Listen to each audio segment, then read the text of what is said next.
Max Halbold is a recent MBA graduate from the Craner Graduate School of Management. While at Craner, he studied operations and information systems, gaining aptitude in the logistics of corporations and learning how these corporations can improve the flow of information and data. Before Purdue, he gained an understanding of the economic framework of business as well, with an economics degree from UNC Chapel Hill. During his undergrad, he built skills on his own by doing freelance consulting involving computer hardware and software issues. Using his extensive computer science background to leverage himself into a career with AMD, he has become an invaluable asset to our organization. He has garnered an unofficial nickname as the Panda, or Poor and Negative Diagnostics Assassin. He has gained the respect of numerous colleagues, peers, and supervisors, and now has been propelled into his most important role yet, to rectify the situation we find ourselves in with the recent failed CPU launch.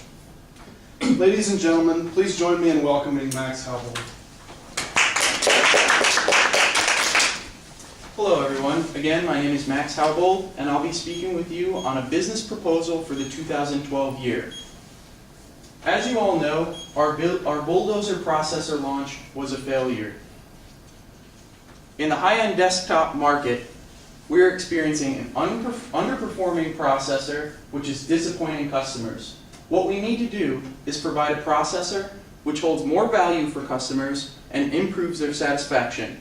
What I propose to do is to introduce a die shrink of our Thuban core, therefore providing something our customers will use and appreciate. Here are some of the things that our customers are saying. Number one, our Bulldozer processor shows that it is incompatible with some of today's latest and hottest games. Number two, it has low IPC performance, therefore providing a slow user interface. When people have just bought a brand new processor, they find they cannot do tasks they were used to doing at a faster speed at a slower speed. Three, the processor runs hotter. It creates more heat, and crammed in a small room, this provides inefficiencies. In addition, it uses more power, meaning people who pay their own power bills have to pay higher costs to own this processor. Now let me give you some visuals. 5 years ago, we introduced the first dual-core CPU. We brought Intel to their knees and showed that we were a force to be reckoned with. Consumers had faith in us and bought our products. As you can see, this has dwindled. We are falling. We need something to pick us back up. Now, I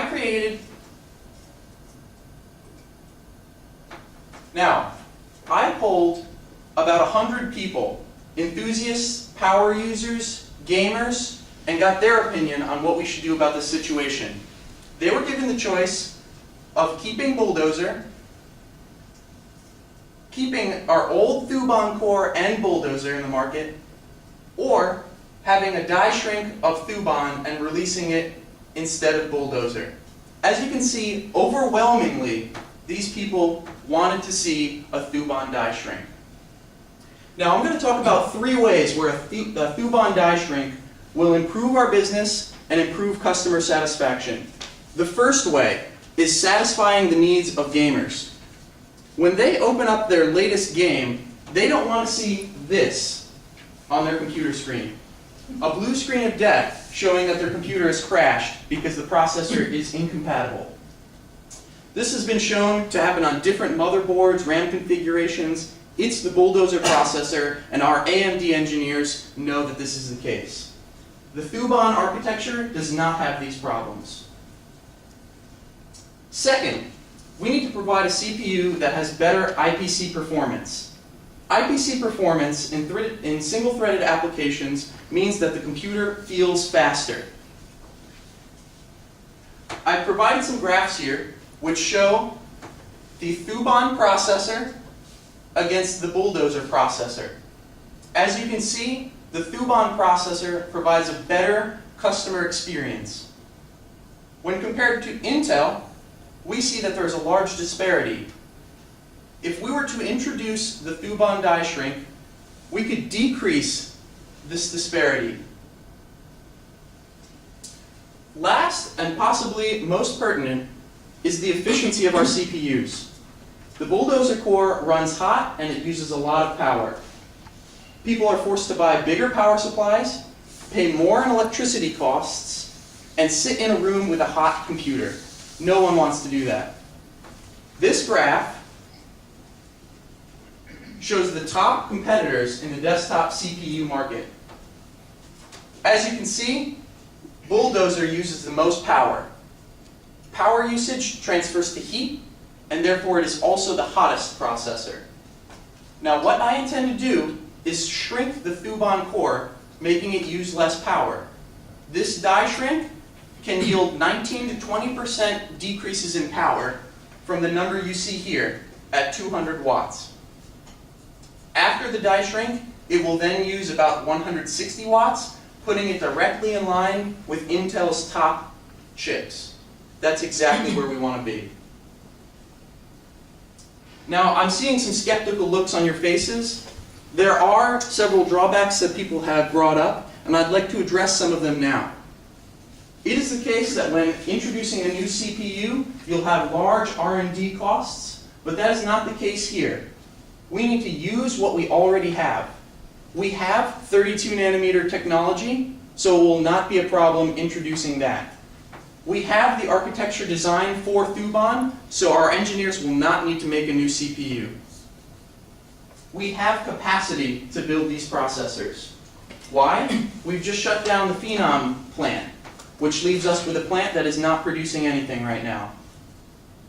I've created a timeline to show you what will happen. Q4 this year, we release Bulldozer. We are planned to release Piledriver in Q4 next year. This leaves us with a year of disappointment if we only have Bulldozer. I propose that in the interim, we have the Thuban shrink. Since we already have the capacity and the ability, we will then have a whole year to make profit from the Thuban die shrunk core. Now, we need to take action quickly. We need to get this to market before the beginning of the year, and to do so, we need to quickly implement the 32 nanometer process on the Thuban core. As you can see, I've noted some first steps that we need to take. We need to make customers aware of the new advantages that will occur from a Thuban die shrunk core. As I mentioned before, when we do a die shrink, we are able to get more processors per silicon wafer. What this means for us is that the processors are cheaper, and therefore we'll have higher profits. We need to roll this money, these profits, into our next line of processors, therefore securing growth for the future. I recommend we do a Thuban die shrink, therefore creating a better processor which uses less power, has higher IPC, and will be better for customers. It has no compatibility issues that our new Bulldozer core has, and is ready for consumers. Thank you for your time, and at this point I'd like to take any questions you may have. Yes? You said that we need to make our customers aware. Correct. So how do you propose to do that? Well, I think that we have a great marketing team. Our marketing team has been great in getting the message of Bulldozer to our customers, and therefore I feel like if we were to say we have a die shrunk Thuban core, we could give that information to them and they would be able to market the processor as cooler, higher clocked, so a faster processor, using lower power, and therefore power savings equals more money in their pocket from not having to pay power bills, and the 100% reliability of the Thuban core, which the Bulldozer core does not have, as I had shown in the blue screen of death slide. So really, it's a matter of getting each of these messages to the customer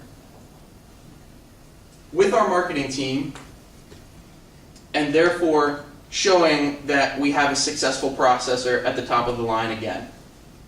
Did that aptly answer your question? Yeah, I'm just thinking though, if I'm the customer and I think, oh, they're gonna come out with something in a year from now, you know, why should I do this? Why should I spend the money, you know, to make this switch here? Right. So how are you going to make us understand that? Okay. Yeah, that it's in our best interest to go ahead and do it now instead of waiting for that year. So currently the motherboards that are compatible with our Bulldozer and our Thuban processors are interchangeable. So anybody can take a Thuban core, put it in a motherboard, or take a Bulldozer and put it in the same motherboard. So their system will not change. It's just going to be a decision of what processor to buy. Okay. Now, this does introduce possible cannibalization, Right. but the issue is that Intel's Sandy Bridge is taking all of the new system build buyers. So with a Thuban shrink, we're going to introduce, not only is our core a 6-core versus a quad-core processor, but it's going to have the same power consumption and same performance as Intel Sandy Bridge. So there will be no incentive for somebody to buy an Intel processor due to their higher prices versus our AMD processors. So not only do we get the new system builds, we get people upgrading from older single, dual, quad-core processors and dropping a Thuban in instead of going over to the Intel side. Okay. So this is going to help us retain customers. And one of the ways that we get the message out there is using sites like Untitled and Hard Forum. These tech review sites are our biggest way of getting the message out that we are a competitor. We educate the people that our processor is well performing under benchmark situations, and therefore that's what they should buy. So those are just some channels that we need to attack. Okay. Is that? Yeah, thank you. Mm-hmm. Yes. Do you think that this new processor will be enough to convince OEMs to stop heavily marketing the Sandy Bridges and helping us gain market share in the consumer line of market? Sure. Well, let me just. Okay. So what I have right here is a chart that shows the different manufacturing processes and transistor counts of Intel and AMD processors. Now, this is relevant to your question because one of the reasons that they choose Intel is because of price. The name is known very well, more so than the AMD name, and the IPC performance. As you can see, if we were to take a top-end, the Sandy Bridge chip, I believe is what you referred to, they have a 995 million transistor count. If we were to die shrink Thuban, we would be able to reduce the die size, therefore making yield similar to Intel and providing the same costs. Now, in an OEM channel, it's important to meet costs and the name brand. When we introduce the die shrunk Thuban into channels such as Onitech and Hard Forum, it's going to get the message out there that we're using less power, having higher performance, and that's going to grow our user base from the grassroots up.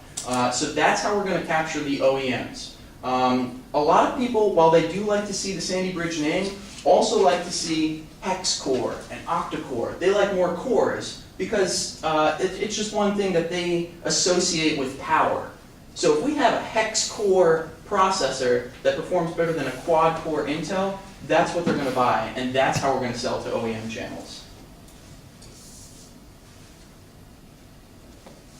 Yes, sir. You mentioned that production would not be an issue just because we shut down the plant and we can use that plant to produce it.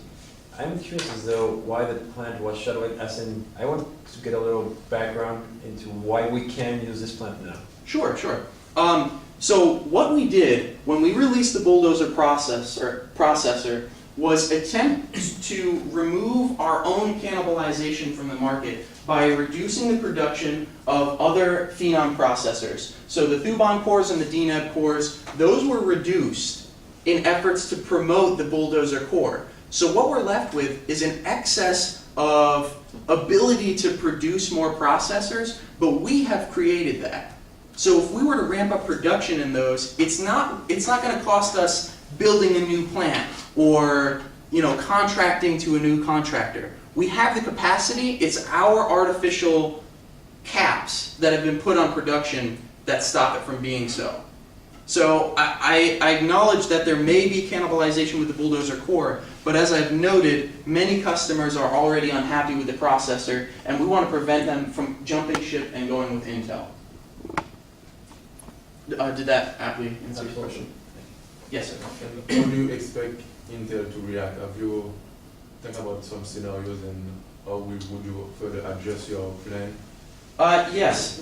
While I don't have a graph, it has been the historical case that because Intel has more market share, they're less price elastic, so they don't want to get in price wars with us. So if we have a lower price processor that performs better, that's fine in their book. They have the server market, they have low-end netbooks. They're not going to want to compete with us on price. They can't compete with us on price. So that's one way that we are going to take share away from Intel, because they feel like they've grown confident. In the last 5 years, they've grown confident in their dominance, and this is where we can take them. Does that answer your question? Yes. I believe it. Yes. What about, like, after introduce the new model, do you have any forecast, like what's the market share going to be and the best benefit to the customer? So this slide right here is another backup slide. This is where our company is going. So as you see, we've planned for Bulldozer and we are planning for Pile Driver. The section that I am talking about taking is right here, in between here, because people are disappointed with Bulldozer. Now, we all know Pile Driver will be a success, so that's not what we're looking to remedy. Pile Driver will be based on the Bulldozer core, but will be successful because it will take into account all the things that have come up in the Bulldozer launch. So this is just trying to retain our AMD user base and not let our fans down. It's going to help our stock price because they're going to see that we're being profitable for a whole year, and then we'll be able to reintroduce our octa-core processors under the Pile Driver name and retake high-end market share. Does that answer? I have a last question. How do you plan on handling customer frustration? I mean, your existing customers when you launch the new processor? For the Bulldozer core? Yeah, you will have some unhappy customers. So our processors are all under warranty as long as they are bought in the retail channel. What this means is that if a customer finds that they have a defunct core or something like that, they are allowed to return it. Now, one of the ways that we improve yield, yield is just how many processors we get out of a silicon wafer, is we can disable cores. So if we have an octa-core CPU, and one of the cores is bad, we can disable it, rebrand it as a 6-core CPU, and sell it. So we are losing very little money by providing a warranty. And this warranty provides higher customer satisfaction and faith that we'll come through. They know that when they buy a Bulldozer processor, they're going to be set on CPU for 5 years. So for 5 years, they'll be able to return it if anything goes bad. Even if they're overclocking it, running at 5 gigahertz, it doesn't matter. We'll take it back and we'll give them a new one. Does this? No, thank you. Are there any further questions? Well, we'll take a look at the plan and we'll let you know what we do. Excellent. Thank you very much, Mr. Burrow.